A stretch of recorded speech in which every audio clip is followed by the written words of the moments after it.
يا مساء الفل والهنا، واهلا بيكم في قناة منوعات ام هنا. النهاردة الفيديو عن الحمامات وديكور الحمامات. فالحمام مش مساحة مهملة ولا ركن جانبي في البيت. الحمام هو اكتر مكان بيبان فيه ذوق صاحب البيت الحقيقي. والحمام مش يبقى غالي بكتر الفلوس او بكتر الاكسسوارات، لكن بيكون حلو ومريح نفسيا، وده بحسن الاختيار. ففي الفيديو ده مش هنتكلم عن فخامة مستفزة ولا اسعار خيالية، ولكن هنتكلم عن ازاي الحمام يبقى مريح وشيك ونظيف، حتى لو مساحته صغيرة وحتى لو ميزانيتك محدودة. فخليكي معايا لحد الاخر، لان في تفاصيل صغيرة لو عملتيها صح حمامك هيبان اغلى بكتير من غير ما تصرفي كتير.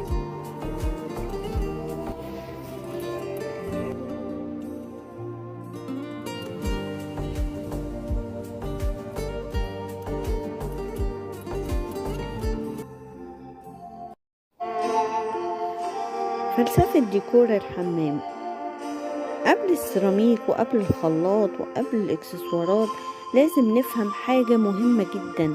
الحمام مش مكان للاستعراض، الحمام ده اللي بنرتاح فيه وبنحس فيه بالهدوء لما من بعد يوم طويل ومعاناة. فأي حمام ناجح لازم بيحقق 3 حاجات: راحة نفسية وسهولة الاستخدام وطبعا شكل نظيف ومتناسق.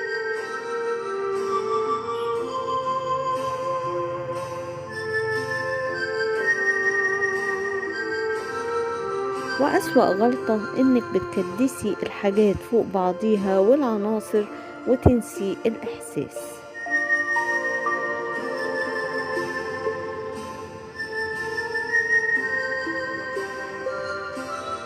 فحمام بسيط بألوان هادية وتفاصيل محسوبة أغلى مليون مرة من حمام مليان زخارف ومربك للعين.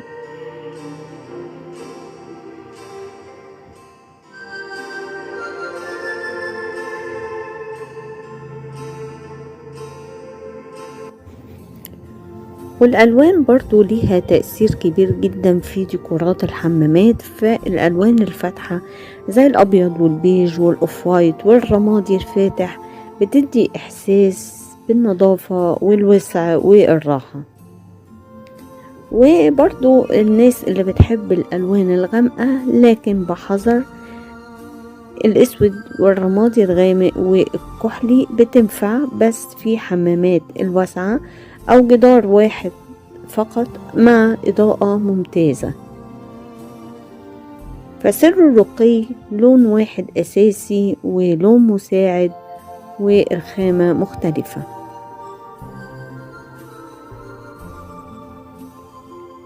ونصيحة مني: ما تعمليش نقوش متسارعة في الحمام، وما تعمليش أكتر من لونين في الحمام، لأن الألوان الكتير بتزعج العين.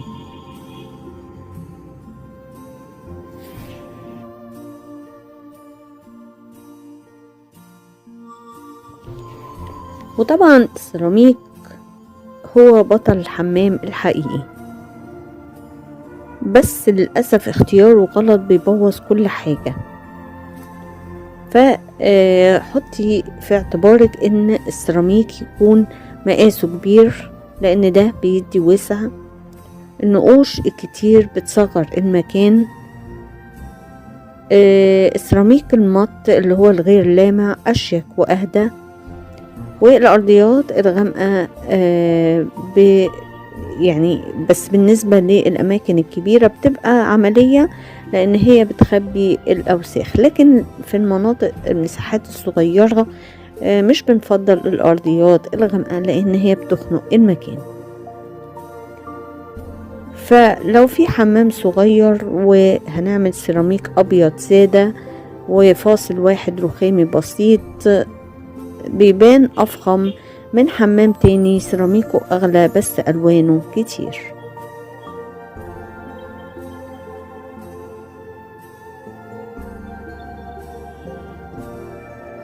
ولما تيجي تشتري الأدوات الصحية اشتريها بسيطة، لأن الفخامة في البساطة. فاعملي التواليت المعلق، بيبقى شكله مودرن وسهل التنظيف. وبالنسبة للحوض الصغير العميق أفضل من الكبير، والحوض فوق الرخامة بيبقى أشيك.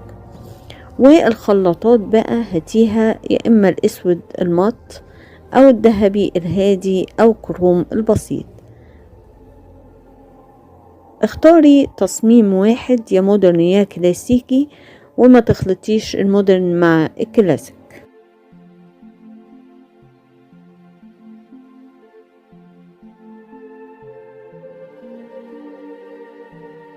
ولما تيجي تشوفي ايه الفرق بين الحمام العادي والحمام الفاخر، فهتلاقي ان الإضاءة هي اللي بتعمل الفرق. فإضاءة الحمام مش لمبة واحدة في النص، لا، الإضاءة الصح إضاءة عامة هادية، وإضاءة عند المراية، وإضاءة مخفية ليد. فالضوء الأصفر بيدي دفى وبيريح الأعصاب وبيدي شياكة أكتر.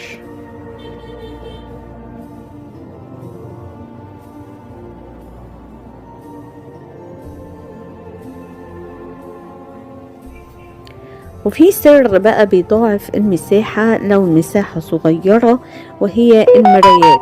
فالمراية الكبيرة بتوسع وبتنور وبتدي فخامة. هاتي المراية بإطار بسيط أو بدون إطار مع إضاءة خلفية، ده بيعمل فرق رهيب جدا في ديكورات الحمامات.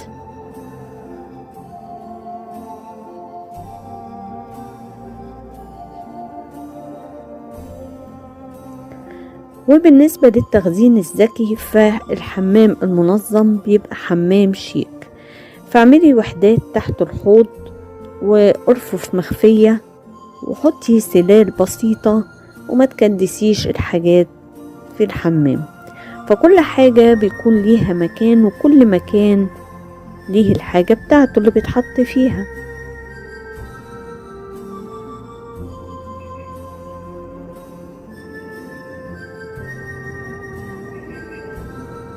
وحطي بقى لمسة من الشياكة والأناقة، وهي الأكسسوارز. الأكسسوارز بتبقى عبارة عن نبات صغير، فواحة، المناشف تبقى متناسقة، صابون سائل شيك. فالإكسسوارات مش عدد، الإكسسوارات بتبقى اختيار، واختيارات ناجحة وصح.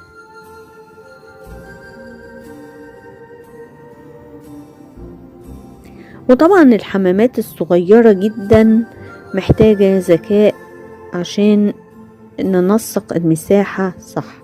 فبنعمل لون فاتح، مراية كبيرة، أدوات معلقة.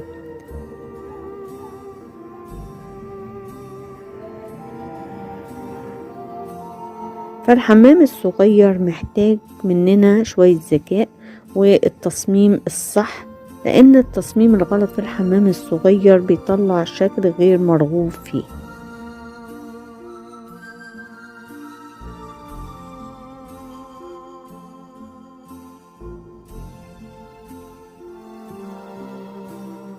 وفي ناس بتسأل ايه الفرق بين الحمامات الكلاسيك والحمامات المودرن. الحمام المودرن بيبقى خطوطه مستقيمة وألوانه هادية ويمتاز بالبساطة. أما الحمامات الكلاسيك فبيكون فيها تفاصيل أكتر، وبتبقى دافية وفيها لمسة فخامة. المهم ان احنا نختار ستايل واحد وما ندمجش بين الاتنين، ونشوف احنا ايه اللي بيعجبنا اكتر، المودرن ولا الكلاسيك.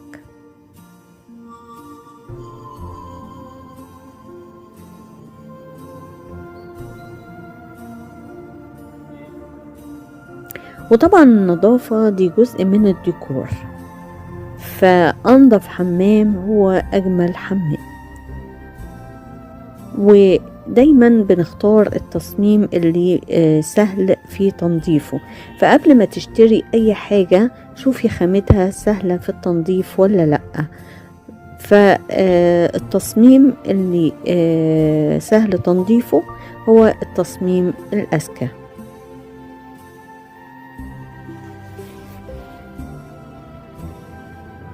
وخليني اقولك سر الحمام الناجح مش بس بيبقى شكله حلو، لا ده مكان بيعالجك من غير ما تحسي. ففي بيوت كتير الناس داخلة الحمام ومستعجلة تطلع ليه، لانه مش مريح نفسيا. لكن الحمام اللي متصمم صح بيخليكي تاخدي الدش وانتي مبسوطة، وتطولي في الدش وتستمتعي بالمية، وبتطلعي من الحمام هادية ونفسيتك مرتاحة. ومش محتاجين بقى سبا ولا فندق 5 نجوم، محتاجين احنا نكون الوان الحمام هادية واضاءة ناعمة وصوت مية مريح. والترتيب في الحمام بيخلي عينك مرتاحة ونفسيتك مرتاحة. فالحمام مش مكان نظافة بس، ده مكان بنعيد فيه شحن عشان نقدر نكمل اليوم التاني واحنا مبسوطين. وعايزة اكلمك عن منطقة الدش، وهي قلب الحمام الحقيقي. اكتر مكان بيكشف ذوق صاحب البيت هو الدش.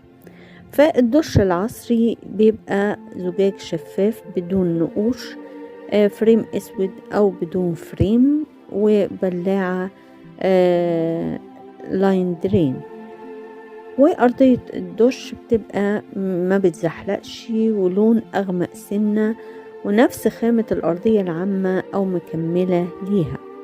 ولكن في أخطاء قاتلة: الستارة البلاستيك الرخيصة، الإزاز المزخرف التقيل، ألوان متلخبطة، وفي تدرج مش مدروس. الدش مش محتاج بهرجة، محتاج نظافة وتصميم صح.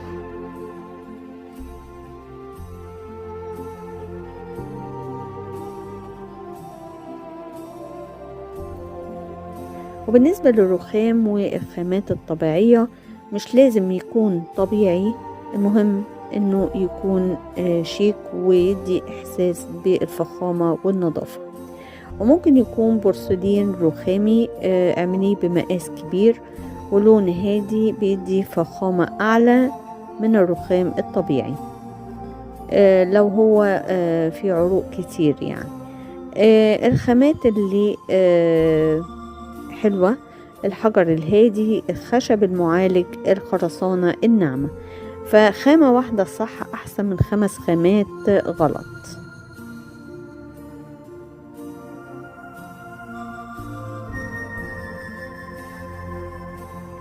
الحمام الفخم والشيك بتكون فيه التهوية جيدة والريحة حلوة.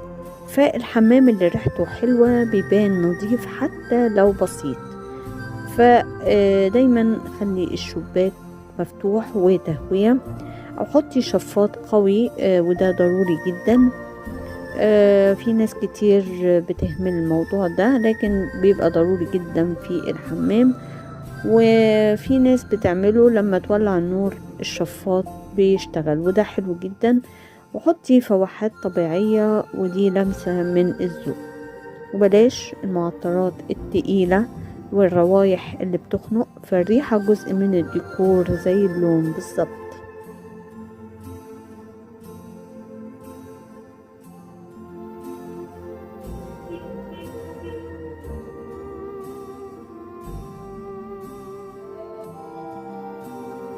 وفي تفاصيل صغيرة خدي بالك منها في الحمام، وده بيصنع فرق كبير جدا في فخامة الحمام. لو هتحطي عبوات شامبو او عبوات، فحاولي تحطيها في عبوات موحدة، ده بيفرق جدا في الشكل. والفوط برضو تبقى متناسقة وتبقى مطوية صح. فأكتر حاجة بتبوظ الحمام المنتجات الكتير والألوان العشوائية والعلب العشوائية. لكن لما تحطي مثلا الشاور والشامبو والبلسم في عبوات متناسقة ده بيدي شياكة.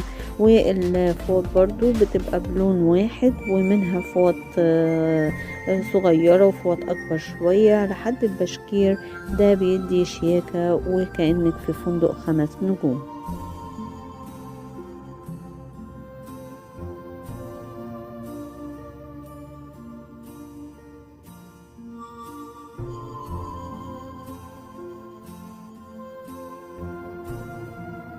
ومش ضروري اعمل كل الحوائط سيراميك، ينفع اعمل دهان مقاوم للرطوبة او ورق الحيط الخاص بالحمامات، او شرايح خشب بس بتكون مقاومة للمية والرطوبة، خشب معالج. جدار واحد مميز بيغير شكل الحمام كله.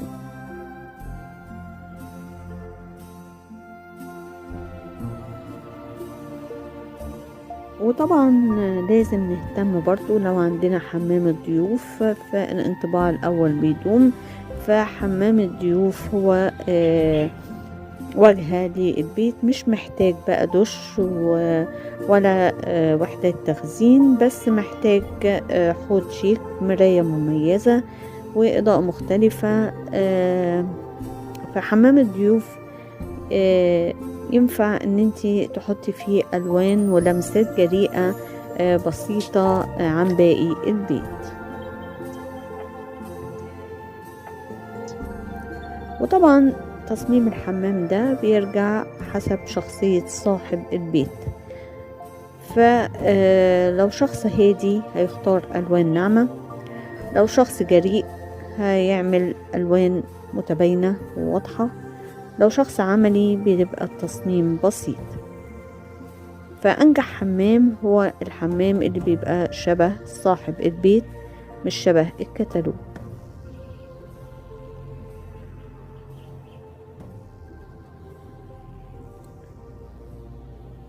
ومن واقع العمل في حمامات بقى البيوت المصرية، في بيوت كتير بتبقى مساحات ضيقة وسباكة قديمة وتهوية ضعيفة. فالحل ان احنا بنعيد توزيع مش تغيير كامل، واختيار ذكي بدل التكلفة العالية، وتحسين مش هدم. ففي بيوت مصرية عادية حماماتها بقت تحفة بشوية تغييرات بسيطة وإعادة توزيع بسيطة وقرارات بسيطة.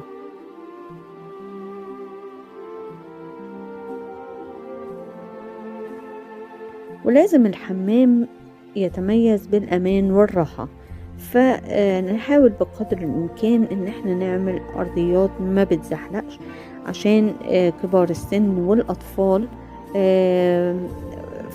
والزوايا تبقى ناعمة، وإضاءة ليلية تبقى خافتة. فالحمام الآمن جزء من الحمام الراقي.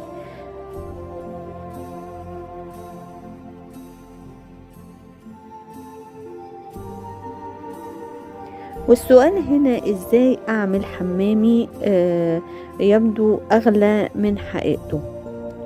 طبعا النصايح هنا ان انتي بتقللي العناصر، بتوحدي الالوان، اختيار خامة واحدة مميزة، الإضاءة بتبقى مظبوطة، تنوع طبعا في الإضاءة، إضاءة في الوسط، إضاءة ليد، المراية تكون إضاءة ليد، بتدي شكل فخم جدا في الحمام. فطبعا مش الفلوس هي اللي بتدي قيمة، ده الذوق والاختيار الصح حسب المساحة وحسب التصميم هو اللي بيعمل القيمة.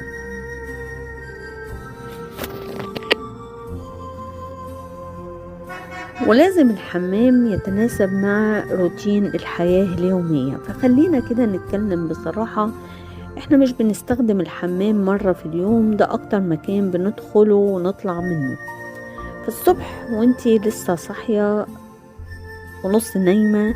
فالحمام اول مكان بتدخليه وهو بيستقبلك، ولو الإضاءة حادة والمكان زحمة والألوان خانقة يومك بيبدأ تقيل جدا.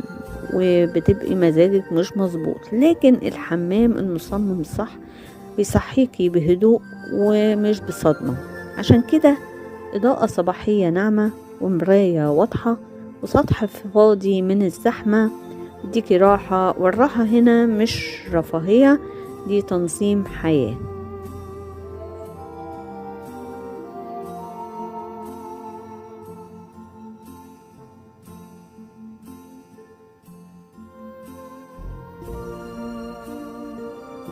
ولما نقول حاجات أقل يعني هيبقى الحمام أرقى. ففي الحمامات القلة أو قلة الأشياء مش بتعتبر فقر، لأ دي بتعتبر ذوق. ففي الحمامات الراقية حطي لونين بالكتير وخامة واحدة أساسية، وقللي جدا من الإكسسوارات، يعني إكسسوارين كفاية، فالعين بترتاح والنفسية بتهدى. فكل عنصر زيادة بيسرق من فخامة المكان. فخلي المكان بس منظم ومش زحمة. في حمامات كتير لو شلتي منها نص الحاجات بتبقى أجمل بكتير من غير ما تضيفي حاجات ولا تصرفي جنيه.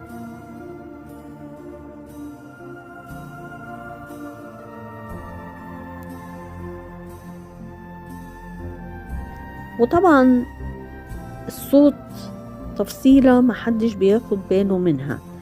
فصوت الحمام جزء من التجربة الراقية. فصوت المية الهادي وعدم صدى مزعج وباب بيتقفل بنعومة، كل ده بيأثر على إحساسك.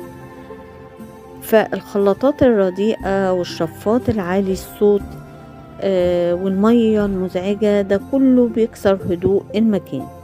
فالحمام الراقي بيشتغل على كل الحواس مش العين بس. وطبعا المناشف دي أناقة صامتة. فالمناشف لو مش متناسقة بتبان فوضى. فالاختيار الصح لون واحد أو لونين، الخامة تبقى تقيلة والطي يبقى منظم.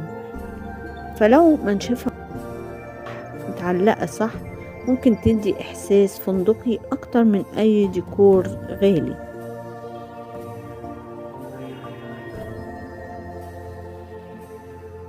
فالحمام هو اللي بيأثر على نفسيتنا وعلى يومنا وعلى روتيننا.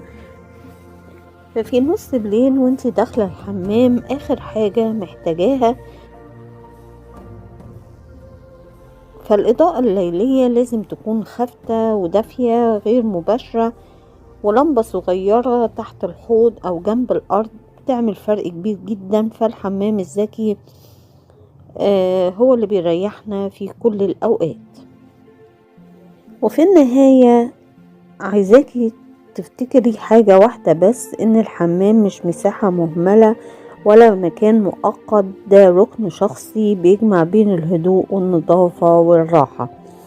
ولو اهتميتي بيه حتى بتغييرات بسيطة هتحسي بفرق كل يوم من غير ما حد يقولك. ولو عجبكم الفيديو ما تنسوش تعملولي لايك واشتراك، وباي باي.